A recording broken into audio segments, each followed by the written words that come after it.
Градоначалникот на Шуто Оризари, кандидатот коалицијата на ВМРО ДПМН Елвис Бајрам, доцна попладнево бил нападнат и повреден додека вршел обиколка на општината во рамки на предизборната кампања.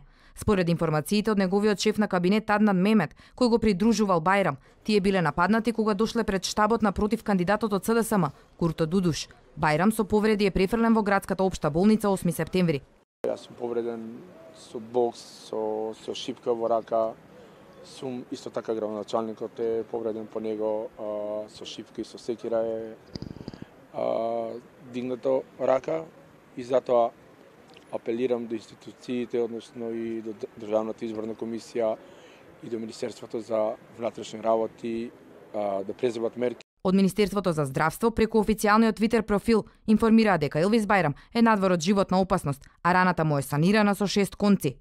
Пред болницата беа собрани поддржувачи на Бајрам, но и неговиот татко, пратеникот Амди Бајрам, кој повика МВР во најбрзо време да го расчисти инцидентот. Министерот да го спроведе по закон како што треба. Дали е нашата страна крива, нека притвори од кај нас. И да си притвори затоа што е страната на СДС. Министерот е од СДС, тој ми е пријател на мене, колеги сме били у парламентот заедно, све тоа барам правда во законот и да се спроведе. Доколку ова не се заврши вака. Јас сум лидер од 95-та година на Сојузот на ромите и ние имаме 40 и неколку штаба во Шуто Оризари. Секоја улица имаме штаб, може да проверите. Ние сме организирана партија, на сила избори не сакаме. Од МВР вечерва потврдуваа дека имало инцидент во Шутка. Повеќе детали најавија за утрешниот ден. Денеска околу 18 часот на улица Гвадалахара во скопската општина Шуто Оризари настанала меѓусебна тепачка меѓу две групи на граѓани. Екипи на СВР Скопје веднаш се упатиле на местото на настанот за работи на расчистување на случајот. Се огласи и СДСМ. Најостро го осудуваа денешниот инцидент и го повикуваат Министерството за внатрешни работи да го расчисти инцидентот и да ги пронајде виновниците.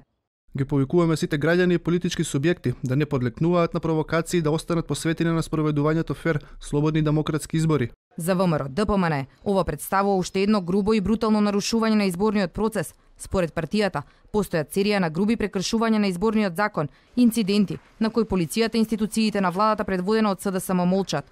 Сите овие инциденти се израз на нервозата во редовите на СДСМ и свесноста дека тие ќе доживеат пораз. Кога не би биле нервозни и соочени со уште еден изборен пораз, не би се случувале груби нарушувања на изборниот процес.